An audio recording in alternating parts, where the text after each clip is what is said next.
Hello everyone. So in this video, we are going to be talking about physical changes and chemical changes and kind of how you can identify a change as either chemical or physical. So you may have learned in other science classes, especially in junior high, that a chemical change is a change that's not reversible, like baking a cake, for example, and a physical change is reversible. And that works for a lot of really simple everyday examples, but it turns out actually there are a ton of chemical changes that are reversible. Like a lot of chemical reactions that happen in your body have to be reversible. Like you have to be able to have molecules bind to oxygen and then unbind to oxygen. So we're going to give you a better, more accurate definition here. A physical change is a change where no bonds are broken or formed. And then a chemical change is a process where bonds are broken and or formed. So let's go ahead and look at some examples of physical changes, especially some that tend to confuse people. So some physical changes, like for example, tearing a piece of paper, that's pretty obvious. But what about a change of state? So for example, boiling water or freezing water. Would those be chemical or physical changes? So it turns out changes of state are always physical changes. So boiling, freezing, melting, condensing, all of those are physical. So that would be changes of state.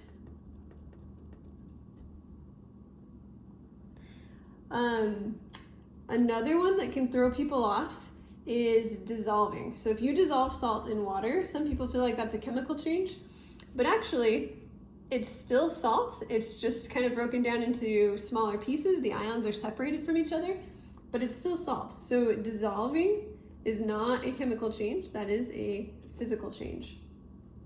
And then finally, anything that involves physical deformation, that's a fancy way of saying if something's torn or broken or mixed, those would be physical deformations. So tearing, breaking, mixing, those are all physical changes.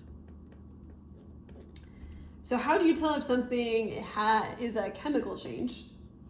There are several evidences that are important to know. So we're going to write these down. So our evidences of chemical change are, first of all, if we have a color change, that can mean that a new substance is being formed. If you have bubbling, that can mean that a new gas is being formed.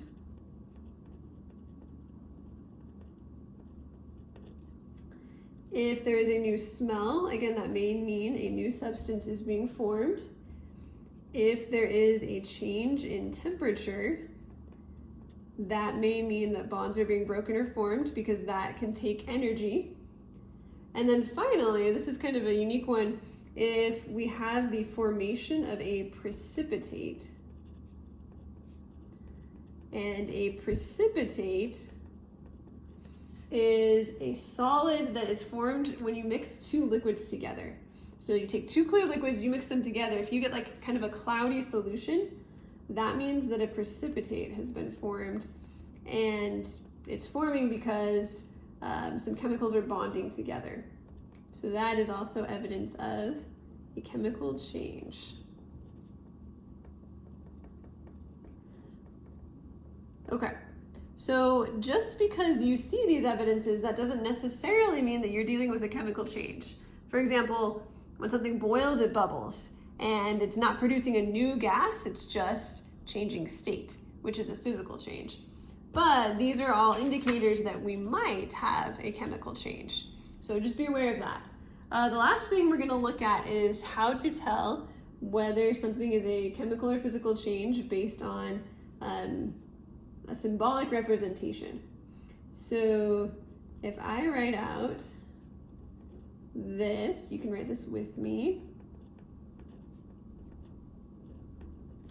Is this a chemical change or a physical change?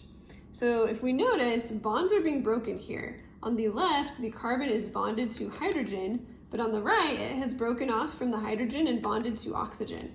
So this is a chemical change because bonds are breaking and forming. So anytime you see elements rearranging themselves like this, that means bonds are being broken, so it's a chemical reaction. But if you have a process like this is liquid water evaporating or boiling into water vapor, the gas form of water, it's still water. No atoms have rearranged, we just changed state. So this would be physical. There are no bonds breaking or forming.